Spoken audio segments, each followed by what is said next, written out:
Hello, this is Daniel from Sound Headquarters. This week we are going over the top 5 home studio mistakes that I see in the field and how to avoid them. Number 1 is acoustic treatment versus soundproofing or isolation. This is one of the biggest misconceptions that I see within home studios that we work on, is that acoustic treatment does not equate to soundproofing and vice versa. A lot of people think that putting up panels or tiles or foam within their room will help reduce transmission between rooms, and that's just not true. Soundproofing and isolation comes from a lot of mass and density and an airtight space, so that the sound waves and the air pressure can't escape, which is the noise, right? The sound. So usually that happens at the construction stage of a room or a building, and is not too much to do with the acoustic treatment side. Of course, there's overlap and there's ways to integrate it into each, but especially for home studios, when people are adapting an existing room or an existing interior space to be their studio, this space will have interior grade doors, will likely not have any insulation in the walls, only have one layer of drywall. They're just not designed to be soundproofed or to be isolated from room to room. They just have to meet whatever the code in your local area is, and that's it, right? So it's important that we distinguish between soundproofing needs and acoustic treatment needs whenever we come into a home studio to build their acoustic treatment.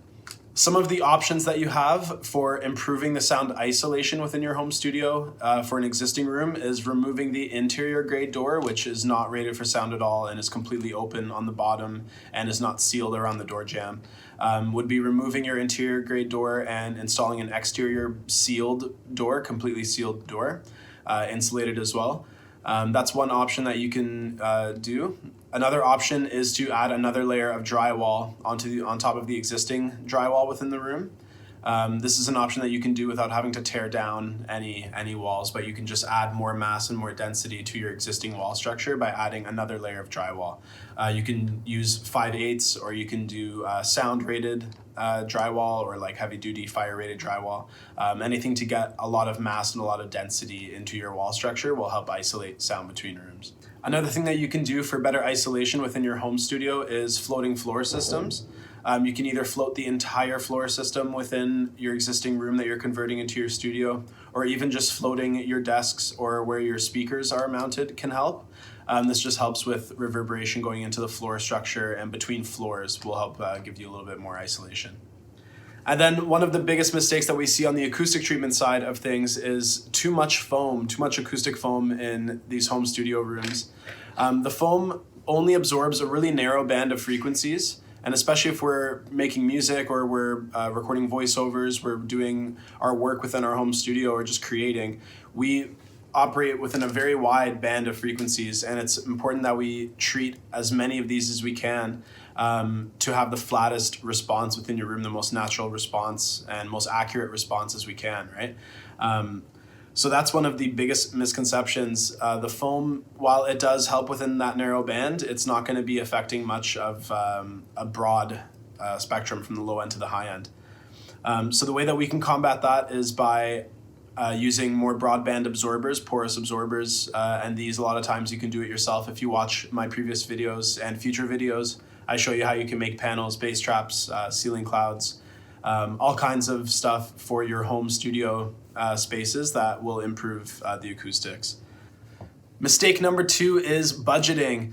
Poor budgeting, I feel like, really affects a lot of home studios that we see. A lot of times we'll see people who will blow all of their money just on one single piece of gear, one piece of equipment for their home studio, and completely neglect all of the other elements that go into their process or into their workflow. And we're all guilty of this. We're all guilty of lusting over pieces of gear and saving up and buying it, and it being kind of like the flagship of our home studio spaces. But a lot of times our end goal can get achieved a lot better, and just like our workflow and creativity and our process can be a lot more optimized if we budget properly within the home studio. And of course, my bias is on the acoustic treatment side because that's what we do here at Sound Headquarters, but a lot of times we'll run into home studios that have a lot of money in equipment, a lot of money in gear, a lot of money in their computer and plugins, and have zero acoustic treatment. Mistake number 3 that we see in a lot of home studios is priorities. A lot of times that we will see people make either gear decisions or room choices or microphone choices, or a lot of these choices of how we equip and use our studio based on what their goals are, and it doesn't really align with what they're trying to do. For example, if we're recording mainly just vocal in our home studio space, we wouldn't recommend budgeting, say, for 8 channels of preamps or a really big interface when you only really need one good signal chain. Or for example, if you're doing voiceover work and you spent all of your money on plugins, and you have no money left for a good signal chain and for acoustic treatment for your space to record in. Number 4, this mistake that we see in a lot of home studios is lack of processing power or lack of a good computer or current computer that can handle the workloads that we're putting on them. We've all been there. We've all pushed the limits of our existing setup to its max. We've all crashed our computer. We've all had 15 plugins plus on a channel. We've all done this and we'll continue to do it. But one of the biggest mistakes that we see in a lot of these home studios is people having the focal point of their studio, which is their computer, their processing power, the thing that's going to allow them to create, be the main roadblock that they're facing in their studio. We've seen studios where they have great treatment, they have great gear, great microphones, great setup, but their computer is just not good, and it's not able to handle the workload that they're throwing at it. And then people struggle with that within their home studio space. And it just doesn't make sense from my perspective that we would invest the money into other aspects of the room when we're going to be stopped by the main piece of gear within most of our setups. And lastly, number 5 is gear. We'll see a lot of home studios who either have amazing gear, or we'll see studios that have no gear at all, or very unique gear, very interesting gear. But a lot of times we will see people have gear that is kind of contradictory to what their goals are in their studio.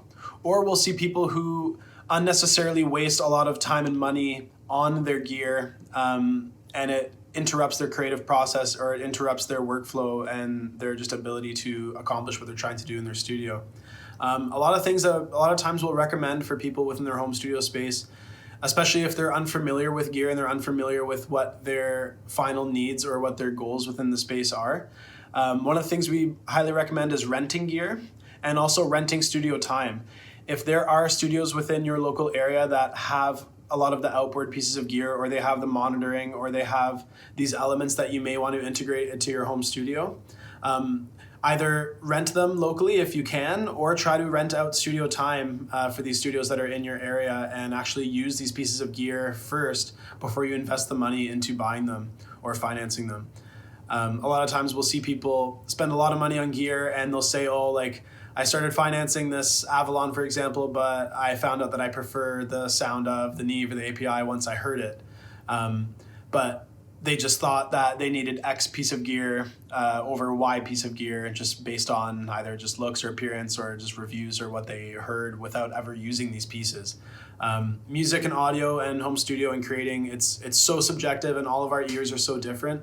And what sounds nice to one person will be different to another, right? So I always recommend, before you invest the money or all of the cost into one piece of gear, or into one microphone or one signal processor, or one any sort of element that you're going to add or you think is a mainstay within your studio, I would suggest renting a few different options, especially ones that you've never heard or you've never tried before, and renting studio time. It's important that we actually try these things out and see how our ear reacts to them, see how our mind reacts to them, what we find useful for us.